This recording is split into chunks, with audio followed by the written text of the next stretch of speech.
যারা সুফি সুফি আল্লাহর ওলি, সেই সুফিগণের নিকটে উর্স মানে হচ্ছে এটাই যে যেই আল্লাহর ওলি ইন্তেকাল করেছে তার সেই দিনটা আল্লাহর সঙ্গে সাক্ষাতের দিন, নবীর দিদারের দিন। কবরে একটি প্রশ্ন হবে, মা তাকুলু ফি শানে হাত্তা হাজার রাজুল, এই মানুষটি, এই লোকটির সম্পর্কে তুমি কি বলতে? সেই লোকটি অন্য কেউ হবে না, তিনিই হবেন আমাদের আকা, আপনাদের আকা, সকলের নবী, নবীগণের নবী, আখেরি পয়গম্বর জনাব মুহাম্মদ রাসূলুল্লাহ সাল্লাল্লাহু তাআলা আলাইহি ওয়াসাল্লাম। জোরে বলুন সুবহানাল্লাহ। তো যে সুফি ব্যক্তি, যে আল্লাহর ওলি, আমার নবীকে সারাটা জীবন ভালোবেসেছে, সারাটা জীবন স্বপ্নে দেখার দোয়া পাঠ করেছে, যেই নবীকে দেখার জন্য লালায়িত, যেই নবীর সঙ্গে সাক্ষাৎ করার জন্য লালায়িত, সেই নবীকে যেই দিন প্রথম দিন দেখবে তার জন্য খুশি হবে না দুঃখ হবে? জোরে বলুন। খুশি হবে, খুশি হবে না? কিতাবের মধ্যে পাওয়া যায়, হাদিসের কিতাবের মধ্যে, হযরতে বেলাল হাবশী রাদিয়াল্লাহু তাআলা আনহু, তার যখন ইন্তেকালের সময় আসলো তো তার স্ত্রী খুব কান্না করছেন। কি করছেন বাবা? কান্না করছেন। আচ্ছা, আপনাদের ভাষা হচ্ছে একটু বাঙাল আমরা বলে থাকি, আর আমাদের ভাষা মালদার একটু আলাদা। ভাষা বুঝতে কোনো অসুবিধা হয় না তো বাবা? হয় না তো? যাক, যে কজন লোক আছেন সে কটাই লোক বুঝলে আলহামদুলিল্লাহ জালসা কামিয়াব থাকবে। তো কথাটা শুনুন বেরাদারিন ইসলাম, মুআজ্জাজ মুহতারাম সামাইন ইকরাম, আল্লাহর নবীর একজন সাহাবী রাসূল যার নাম হচ্ছে হযরতে বেলাল হাবশী, যে বেলাল হাবশী নবীর মহব্বতে বুকের উপরে পাথর রেখেছিলেন, ওই বেলাল হাবশী, যেই বেলাল হাবশী নবীর মহব্বতে গলাতে রশি বেঁধে টান দিয়েছে, বেলাল হাবশী সহ্য করেছিলেন। ওই বেলাল হাবশী, যেই বেলাল হাবশী নবীজির ইন্তেকালের সময় একেবারে পাগল হয়ে গিয়েছিলেন, যাকে তাকে ধরে জিজ্ঞাসা করতেন, বলো তোমরা আমার নবীকে দেখেছো কিনা, নবীর সাক্ষাৎ পেয়েছো কিনা? নবীকে যখন মদিনার মাটিতে দেখতে পেলেন না, হযরতে বেলাল হাবশী বলছেন যে যেখানে আমার নবীকে আমি দেখতে পাই না সেখানে আমি আর থাকবো না। বেলাল হাবশী মদিনা থেকে হিজরত করে মুলকে শাম চলে গিয়েছিলেন। জোরে বলুন সুবহানাল্লাহ। একমাত্র নবীর মহব্বতে। তো সেইখানে মুলকে শামে যখন তার ইন্তেকালের সময় হয়েছে তো তার স্ত্রী কান্না করছে, অঝর নয়নে কাঁদছে, বলে আমার স্ত্রী, আমার অর্ধাঙ্গিনী, তুমি কেন কাঁদছো? কিসের জন্য কাঁদছো? বলে স্বামী গো, আমার মাথার তাজ, হয়তো আপনি আর বাঁচবেন না, হয়তো আপনি আর দুনিয়াতে থাকবেন না, হয়তো আপনি আমাদেরকে ছেড়ে চলে যাবেন, তার জন্য বুকটা ফেটে গেছে, তার জন্য কান্না চলে এসেছে। হযরতে বেলাল হাবশী বলছে, চোখের পানি মুছে নাও, তুমি খবরদার কাঁদবে না। এর কারণ হচ্ছে এটা যে আমি যেই নবীকে এত ভালোবাসি, যেই নবীর মহব্বতে আমি মদিনা ছেড়ে দিয়েছি, যেই নবীকে আমি এত ভালোবাসি, যেই নবীর জন্য আমি যদি নবীকে একটা দিন দেখতে না পেতাম আমার মনে হচ্ছে যে দিনটা অন্ধকার হয়ে যেত। যেই নবীর ভালোবাসা আমার অন্তরে এতটাই ছিল যে নবীর মহব্বতে আমার জীবনটা একেবারে কুরবান ছিল। বলো, আমি যদি সেই নবীকে দেখতে পাই, আমি যদি সেই নবীর সঙ্গে সাক্ষাৎ পাই, যে আবু বকর সিদ্দিককে ভালোবাসতাম, উমর ফারুককে ভালোবাসতাম, ওসমান গনিকে ভালোবাসতাম, হযরত আলী কাররামাল্লাহু ওয়াজহাহুল কারীমকে ভালোবাসতাম, আমি যে সমস্ত সাহাবীগণকে ভালোবাসতাম, সেই সাহাবীদের সঙ্গে যখন দেখা হবে, নবীর সঙ্গে যখন দেখা হবে, এর চাইতে আমি বেলাল, এর চাইতে বেশি খুশি আমার কাছে আর কিছু হবে না। জোরে বলুন সুবহানাল্লাহ। গমে হাবিব को सीने में पाल रखा है, जहाने कल्ब में सौस बेलाल रखा है। गमे हबीब को सीने में पाल रखा है, जहाने कल्ब में सौस बेलाल रखा है। सहाबी पीले कुछ कमी ना होगी पानी में, नबी ने हाथ से चश्मा उबाल रखा है, नबी ने हाथ से चश्मा उबाल रखा है। और मकामे सोहबा में देख ले मुअजिजा उनका, हजरत अली के खातिर सूरज निकाल रखा है, हजरत अली के खातिर सूरज निकाल रखा है। या रसूल अल्लाह, या हबीब अल्लाह, हर सिमत आया है, कहां कहां देखूं तेरे जमाल ने हैरत में डाल रखा है। जोरे बोलो सुभान। तेरे जमाल ने हैरत में डाल रखा है। कवि बोलतेছেন, দয়ার নবী জীবনে একবার গো, স্বপ্নে আমার দেখা দাও গো। একটু মহব্বতে বলুন সুবহানাল্লাহ। ও দয়ার নবী জীবনে একবার গো, স্বপ্নে আমার দেখা দাও গো। তোমার ওসিলাই শান্তি পাবো, আর হেসে হেসে আমি জান্নাত যাব। স্বপ্নে আমার দেখা দাও গো ও নবীজি আমার, একবার কাছে ডেকে নাও গো আমায়, তোমার কদমে জান দিয়ে দেব। একটু মোহাব্বতে বলুন সুবহানাল্লাহ। দয়ার নবী জীবনে একবার গো স্বপ্নে আমার দেখা দাও গো। ও মনটাই আমার হারিয়ে গেছে ওই মদিনার পথে,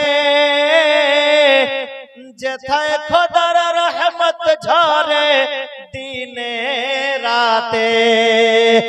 মনটাই আমার হারিয়ে গেছে মদিনার পথে, যেথায় খোদার রহমত ঝরে দিনে রাতে। বড়ই পেরেশান মন যে আমার, কবে হাই দু চোখে নবীর রওজা দেখিব। স্বপ্নে আমার দেখা দাও গো ও নবীজি আমার, একবার কাছে ডেকে নাও গো তোমার, তোমার কদমে জান দিয়ে দেব। দয়ার নবী জীবনে একবার গো স্বপ্নে আমার দেখা দাও গো। স্বপ্নে দেখি যদি নবীজি তোমায়, রহমত ভরে যাবে তকদীর আমার।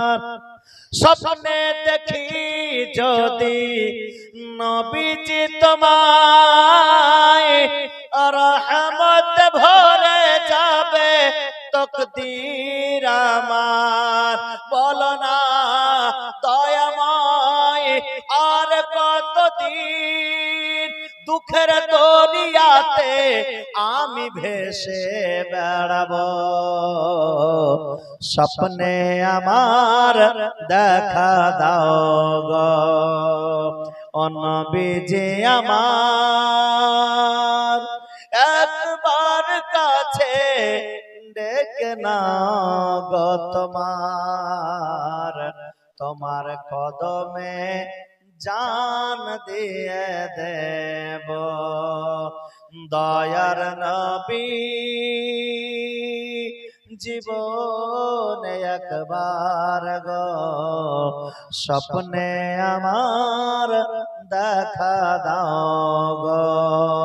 তোমার ওসিলায় শান্তি পাবো, আর হেসে হেসে আমি জান্নাত যাব। স্বপ্নে আমার দেখা দাও গো। মাশাআল্লাহ, আলহামদুলিল্লাহ। এই বাবুজি আমার নাচ শুনে 20 টাকা দিয়েছে, এটাও রেখে দাও উর্সের জন্য। যাই হোক, সুবহানাল্লাহ, মাশাআল্লাহ। বলছিলাম বাবুজি আমার যে হযরতে বেলাল হাবশী বলতেছেন, আমার স্ত্রী, আমার অর্ধাঙ্গিনী, আমার জীবন সঙ্গিনী, তুমি কেঁদো না, কারণ আমি যে নবীর জন্য লালায়িত, যে নবীর অপেক্ষায় আমি অপেক্ষিত, যে নবীর প্রেমে আমি পাগল, আমি আমার সেই আকা মাওলাকে দেখতে পাবো, সেই আকা মাওলার সঙ্গে সাক্ষাৎ হবে। এর চাইতে বড় খুশি আর কি হতে পারে? জোরে বলুন সুবহানাল্লাহ। আর একটা হাদিসে পাক মিশকাতুল মাসাবি, মিশকাত শরীফের মধ্যে আল্লাহর নবী সাল্লাল্লাহু তাআলা আলাইহি ওয়াসাল্লাম ইরশাদ করেন, যখন মাইয়াতকে দফন করা হয়, যখন মাইয়াতকে দফন করা হয়, তিনটি কবরে প্রশ্ন হয়, আর সেই প্রশ্নের উত্তর যখন সেই বান্দা দিয়ে দেয়, তখন আল্লাহর ফারিস্তারা বলে নাম কা নাওমাতিল উরুস। জোরে বলুন সুবহানাল্লাহ। উরুস শব্দটি এলো আসলে কিনা নাম কা নাওমাতিল উরুস, তুমি ঘুমিয়ে যাও নতুন বধূর মতো। এ বাবু সাউন্ডটা একটু দাও তো, তোমার মাইকে একটু সাউন্ডটা দাও, সাউন্ড একটু দাও হালকা। কারণ যে সাউন্ড, আমি যে দূর থেকে আমার কথা বলার অভ্যাস কিনা, সাউন্ডটা খুব হালকা একটু। ওয়ালাইকুম আসসালাম। বাহ, এই বাবুজি আমার উরুস মুবারকে 200 টাকা দিয়েছে, মাশাআল্লাহ। আর কোন বাবু যদি আমার থাকেন 200 টাকা 500 টাকা দেব মনে করেন, এই মাহফিলে এসে দিয়ে যান। বা যেহেতু আজকে প্রথম রাত্রি, আর অ্যাকচুয়ালি কিন্তু আমি যে কালেকশন বক্তা তা নয়, হ্যাঁ কালেকশনও করি পরিস্থিতি অনুযায়ী, কিন্তু যেহেতু আরো একটা দিন জলসা আছে, লাস্ট রাতে জমিয়ে কালেকশন হবে। তবে আজকে যে আমি এসেছি বাপ, কিছু কথা কোরআন হাদিস থেকে শুনে নিন ইনশাআল্লাহ। হ্যাঁ, কেউ যদি আর থাকেন এরকম যে 500 টাকা 1000 টাকা বা 200 টাকা দেব, তো উরস মুবারকে দেওয়ার জন্য একটু চটচট করে নিয়ে এসে দিয়ে দেন। এখানে কোন মা বোনদের কাছে যদি কিছু টাকা থাকে দেব মনে করে নিয়ে এসেছেন মা, তো দিয়ে দেন। সর্বশেষে দোয়া হয়ে যাবে। আল্লাহর ওলির মাজার রে মা, এটা আমাদের থেকে আপনাদের এখানকার, আমার চাইতে আপনাদের এখানকার লোক ভালো জানে যেখানে আল্লাহর ওলিগণ আছে, তাই না বাপ? কারণ যে আমি তো মালদার লোক, আমি তো ইতিপূর্বে আসিনি, কিন্তু আপনারা এখানকার বাসিন্দা।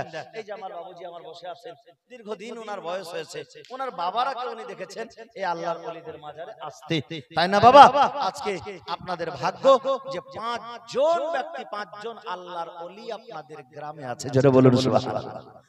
যেই গ্রামে আল্লাহর ওলি থাকে সেই গ্রামে আল্লাহর রহমতের বৃষ্টি বর্ষণ হয়। আরে ওলি তো দূরের কথা, যেই গ্রামে আলিমে দ্বীন থাকে সেই গ্রামে আল্লাহর রহমত বৃষ্টি বর্ষণ হয়। জোরে বলুন সুবহানাল্লাহ। যেই কবরস্থান দিয়ে একজন আলিমে দ্বীন হেঁটে চলে যায়, 40 দিন পর্যন্ত আল্লাহ পাক আযাব উঠিয়ে নেয়, আযাবকে maaf করে দেয়, হালকা করে দেয়। জোরে বলুন সুবহানাল্লাহ। এই আল্লাহর ওলির মাজারে এসেছেন আপনারা, এই বাবুজি আমার দিয়েছে 100 টাকা, মাশাআল্লাহ আলহামদুলিল্লাহ। বসেন বাবু, দেখেন বয়স কত হয়েছে, কিন্তু 100 টাকা নিয়ে এসে দিয়েছে আল্লাহর ওলির মাজারে। বিরাদারিন ইসলাম, তো কেউ যদি দেবেন তো দেন, হ্যাঁ লোক সংখ্যা কম। তবে যে কথা বলছি বাপ একটু শুনুন। এই যে উরস সম্পর্কে বলছিলাম, তো উরস নাম কা নরমাতিল উরস, আল্লাহর নবীজি বলছেন সেই বান্দাকে বলে দেওয়া হবে ঘুমিয়ে যাও নতুন বধূর মতো, নতুন দুলহার মতো। উরস মানে হচ্ছে দুলহা, উরস মানে হচ্ছে বিবাহ, উরস মানে হচ্ছে আনন্দ। নতুন দুলহার মতো ঘুমিয়ে যাও। তো সেই দিন তার ইন্তেকালের দিনটা ফারিস্তা তাকে কি বলছে? দুলহা বলছে, বলে না? দুলহা বলছে ফারিস্তা। আল্লাহর নবীজি বলতেছেন নাম কা নামাতুল উরুস, এই কথাটি কে বলবে? ফারিস্তা বলবে ঘুমিয়ে যাও নতুন বধূর মতো, নতুন দুলহার মতো। যখন ঘুমিয়ে যাবে সে, তার ঘুম আর কখনো ভাঙবে না, তার ঘুম একেবারে কাল কিয়ামতের ময়দানে যেই দিন সিংহারে সুর ফুঁকা হবে, ইসরাফিল আলাইহিস সালাম যেদিন সিংহারে সুর ফুঁকবে, সেই দিন শুধুমাত্র তার ঘুম ভাঙবে। জোরে বলুন সুবহানাল্লাহ। কেমন ঘুম ঘুমাবে একজন নতুন দুলহা? যখন ছেলে মেয়েদের আমরা বিয়ে দিই বা আমাদেরও বিয়ে হয়েছিল, দেখবেন সেই রাত্রিটি মনে হবে কত ছোট রাত্রি। হ্যাঁ, রাত্রে ঘুমালাম না, সকাল হয়ে গেল। ঠিক সেই রকম যেমন আল্লাহর নেক বান্দা যারা, তারা যখন ঘুমিয়ে যায়, তারা যখন কবরে যাওয়ার পর আল্লাহর ফেরেশতা তাদেরকে ঘুম দিয়ে দেয়, তো সেই ঘুম থেকে যখন কিয়ামতের দিনে উঠবে, তবে এত তাড়াতাড়ি ঘুম ভেঙে গেল, এত তাড়াতাড়ি কিয়ামত চলে আসলো। আল্লাহু আকবার। এই দেখেন বছরের পর বছর ঘুমিয়ে থেকেছে, আর কিয়ামত যখন আসবে তো বলবে এত তাড়াতাড়ি হয়ে গেল। ওয়াকিয়ানুস বাদশার যুগে আসহাবে কাহাফের লোকেরা নিজের গ্রাম ছেড়ে চলে গেছিলেন। কেন? ওয়াকিয়ানুস বাদশার জুলুমে, অত্যাচারে। যখন অত্যাচার করতে শুরু করলে, এটি কোরআনের মধ্যে আছে, আসহাবে কাহাফ সূরা কাহাফের মধ্যে বর্ণিত। সে আসহাবে কাহাফের লোকেরা যখন এলাকা ছেড়ে চলে যাচ্ছে ওয়াকিয়ানুস বাদশার অত্যাচারে, ওয়াকিয়ানুস বাদশার জুলুমে, তো তাদের সাথ ধরছে একটা কুকুর, যে কুকুরটির নাম হলো কিতমির। কি নাম? কিতমির। সেই কুকুরটি সাথ ধরছে। তো সে আল্লাহর ওলিগণ বলছে যে তুমি কোথায় যাবে? তুমি তো একটা কুকুর, তুমি তো, তোমার কাজ তো হলো ঘ্যাও ঘ্যাও করা, তুমি যদি যাও আমাদের সঙ্গে তবে তো আমরা ধরা পড়ে যাব।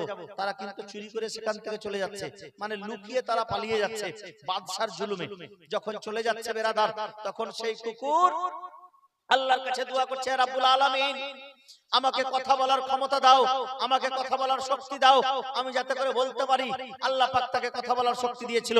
সেই কুকুর বলেছিল, হে আল্লাহর ওলিগণ শুনেন, আপনারা যেমন এই ওয়াকিয়ানুস বাদশার জুলুমে অত্যাচার আপনারা যেমন গ্রাম ছেড়ে চলে যাচ্ছেন, আমিও এই বাদশার জুলুম আর চোখে দেখতে পারি না, আমাকেও আপনারা সঙ্গে নেন।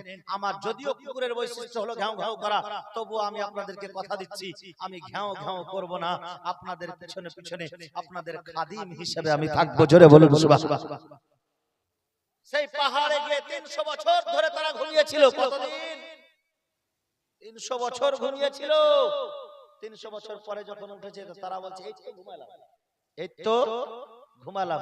ঘুমের পরে যখন উঠে গিয়েছে বাজারে, তো সেই পয়সা আর চলে না। বলে 300 বছর আগেকার পয়সা, এখন রাজা চেঞ্জ, বাদশা চেঞ্জ, এখন এই পয়সা ওয়াকিয়ানুস বাদশার যুগের পয়সা। তখন তারা বুঝতে পারলো যে আমরা 300 বছর ঘুমিয়েছি। বেরাদারের ইসলাম মুআজ্জাজ মুহতারাম, তো সেই কুকুর তাদের গেটে ওই পাহাড়ের গুহায় একেবারে হাত ফেলে বসেছিল। 300 বছর সেই কুকুরও ঘুমিয়েছে। হাদিসে পাকের মধ্যে এসেছে, আমার নবীজি বলেছেন, সেই আসহাবে কাহাফের কুকুর কিতমির একদিন জান্নাতে যাবে, একমাত্র তার কারণ হলো এটা, সে আল্লাহর ওলিদের সঙ্গী হয়েছিল। জোরে বলুন সুবহানাল্লাহ। আল্লাহ পাক বলেছেন, ইয়া আইয়ুহাল্লাযিনা আমানু তাকুল্লাহ ওয়া কুনু মা'আস সাদিকিন, হে ঈমানদার ব্যক্তিগণ, তোমরা আল্লাহকে দেখে ভয় করো এবং সত্যবাদীদের সঙ্গী হয়ে যাও। আমি আল্লাহর ভয়ের সময় কিন্তু বাপ নামাজের কথা উঠিয়েছিলাম, তাই না? তো যারাকে দেখে, নামাজকে দেখে যাদের ভয়, তারা উঠে পালিয়ে গেল যে নামাজ আর কি পড়বো, কি মৌলভী সাহেব তো নামাজেরই বক্তব্য করবে। কিন্তু বাবা এই ওরস পালন করাটি জায়েজ। কি বললাম? জায়েজ, মুস্তাহাব, মুস্তাহসান। মুস্তাহাব, মুস্তাহসান, নফল কাজ। কি কাজ? ওয়াজিবও নয়, ফরজও নয়, নফল। আপনি যদি করেন আর যদি শরীয়ত মোতাবেক করেন তবে এতে নেকি আছে, আর যদি শরীয়ত মোতাবেক না করেন উল্টা গুনাহ আছে। বোঝা গেল না বাবা? শরীয়ত মোতাবেক যদি উরসকে আপনি পালন করেন তো নেকি আছে, আর শরীয়ত থেকে যদি উল্টো ভাবে করেন তবে গুনাহ আছে। আচ্ছা, নামাজ পড়লে নেকি আছে না নাই? আছে কিনা? নামাজ পড়লে নেকি আছে। কোন ব্যক্তি যদি বিনা ওযুতে নামাজ পড়ে, নামাজ তো হবে না দূরের কথা, নামাজকে কেউ যদি হালকা মনে করে যে নামাজ পড়তে মুখ কেন ধোবো, হাত কেন ধোবো, পা কেন ধোবো, কি দরকার আছে? নামাজ যখন পড়বো, সুবহানাল্লাহ, মায়েদের দিক থেকে দেখেন 200 টাকা এসেছে, মাশাআল্লাহ, এই যে রাখেন এখানে। আমার মাসলা বুঝতে পারছেন তো বাবা? যেগুলো মাসলা বলছি বুঝতে পারছেন? নামাজ পড়াটা নেকির কাজ। কেউ যদি বিনা ওযুতে পড়ে গুনাহ তো হবে। নামাজকে হালকা মনে করে যদি পড়ে, সঙ্গে সঙ্গে কাফির হয়ে যাবে। কি হবে? ও মুসলমান থেকেই খারিজ হয়ে যাবে।